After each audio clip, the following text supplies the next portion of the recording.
Bismillahirrahmanirrahim. Assalamualaikum warahmatullahi wabarakatuh. Alhamdulillah. Assalatu wassalamu ala rasulillah wa ala alihi wa sahbihi wa man walah. Wa la hawla wa la quwata illa billah, amma ba'd. Biasanya kita kalau dengar kata wajib, fardu, ya dia juga kan.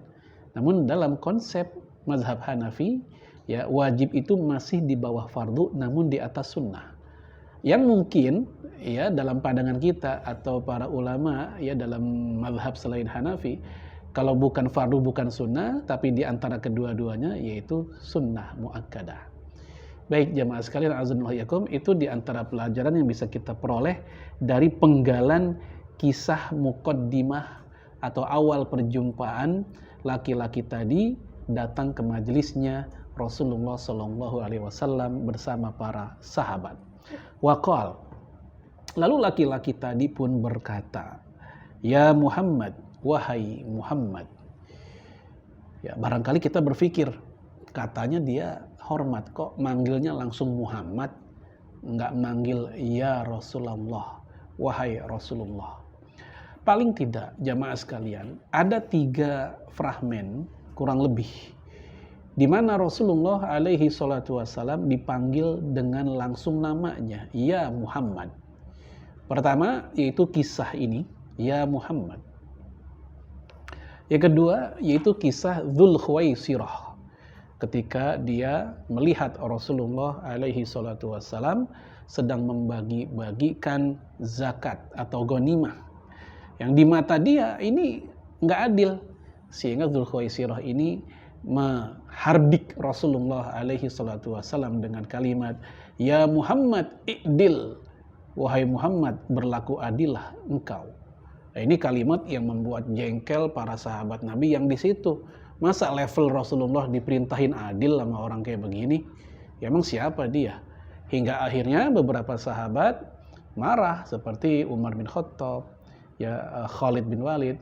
Dalam riwayat Imam Muslim, ya Umar bin Khattab yang marah. Dalam hadis Bukhari, ya Khalid bin Walid yang marah. Dan mereka mengatakan kepada Rasul, "Ya Rasulullah, i'dzan li fa'adribu unuqahu."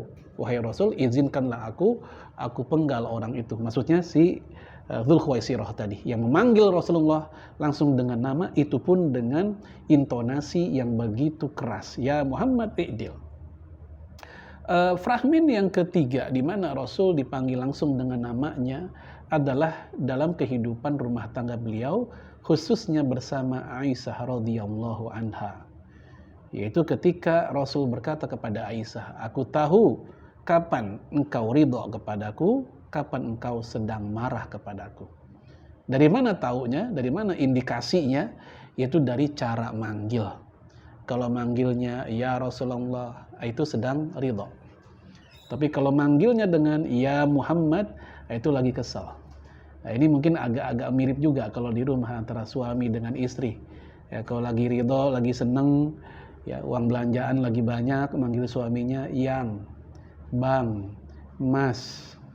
Tapi kalau lagi nggak ridho, lagi kesel, yang dipanggil langsung namanya tuh, wahai Selamat. Ya, ini gara-gara nama suaminya Selamat. Kemarin-kemarin lagi ada duit, manggilnya yang, abang, begitu. Baik, jamaah sekalian, azanallahu wa iyyakum. Kembali ke tadi, ya Muhammad, akhbirni anil Islam. Kabarkan kepadaku tentang apa itu Islam. Faqal, maka Rasulullah alaihi salatu wassalam pun menjawab dengan jawaban rukun Islam yang sama-sama sudah kita ketahui. Rasul mengatakan, al-Islam an tashhada alla ilaha illallah wa anna Muhammadar Rasulullah. Islam itu adalah engkau bersaksi bahwa tidak ada ilah, tidak ada sesembahan yang hak disembah kecuali hanya Allah saja, dan engkau bersaksi bahwasanya Nabi Muhammad adalah utusan Allah Subhanahu wa taala. Kemudian wa tuqimas shalah, engkau menegakkan salat. Wa tu'tiyaz zakah, engkau menunaikan zakat. Wa tasuma Ramadan, dan engkau pun berpuasa Ramadan. Wa tahujjal bait in istata'ta ilaihi sabila, dan engkau menunaikan haji, menjalankan ibadah haji kalau memang engkau memiliki kemampuan untuk menjalankannya. Nah, barangkali kita bertanya begini, Kenapa rukun Islam 5? Ya kenapa sih enggak 1 aja gitu? Kenapa enggak mungkin nambah jadi 6 atau 7 misalnya? Ya untuk terma-terma yang sifatnya akidah, sifatnya memang tauqifi, yaitu given, ya kalau bahasa kerennya gitu. Kita terima jadi. Memang seperti itulah yang disampaikan oleh Rasulullah Sallallahu Alaihi Wasallam. Dan apa yang disampaikan oleh Rasulullah Alaihi Wasallam bukanlah hawa nafsunya. Wa ma yantiqu 'anil hawa in huwa illa wahyu yuha. Tidaklah yang diucapkan itu adalah hawa nafsunya, enggak lain enggak bukan itu adalah wahyu dari Allah Subhanahu wa taala. Ya, memang ada analisa seperti misalnya yang dijelaskan oleh Imam Ibnu Daqiq Al-Id dalam syarah hadis Arba'in beliau.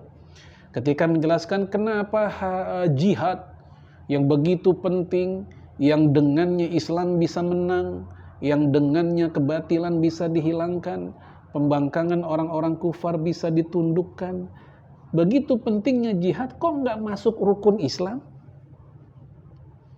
Ya, bahkan Rasul bilang dalam hadis yang lain, dalam hadis Imam Tirmidzi, Rasul amri al-Islam, pokoknya urusan adalah Islam.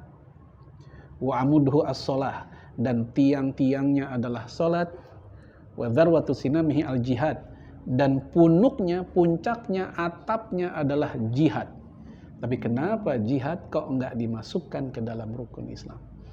Kata Imam Ibnu Daqiq Al-Id, karena rukun Islam yang 5 itu semuanya adalah fardun daimun, kewajibannya konstan. Ya, fardu per kepala yang konstan, fardu ain yang konstan, terus-terusan, nggak pernah berubah. Sementara jihad, ya kata beliau rahimahullah, kadang dia bisa fardu kifayah, kadang bisa fardu ain, tergantung kondisi. Kapan fardu ainnya? Yaitu ketika negara, dalam hal ini ya waliul amr, sudah memberikan mobilisasi, atau musuh sudah masuk menjajah negeri kita, atau ketika sudah mubarrozah, sudah duel, maka dalam kondisi seperti itu tidak dibenarkan untuk kabur, fardu ain buat mereka. Namun dalam kondisi tidak seperti itu, kembali ke sebelumnya, dia adalah fardu kifayah.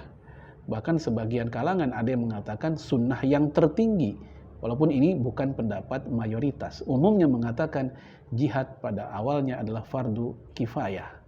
Nah inilah yang kemudian menjadi rahasia kenapa jihad sepenting apapun dia tidak masuk kepada rukun Islam yang 5. Wallahu a'lam bishawab, wallahul muwaffiq ila aqwamit thoriq. Assalamualaikum warahmatullahi wabarakatuh.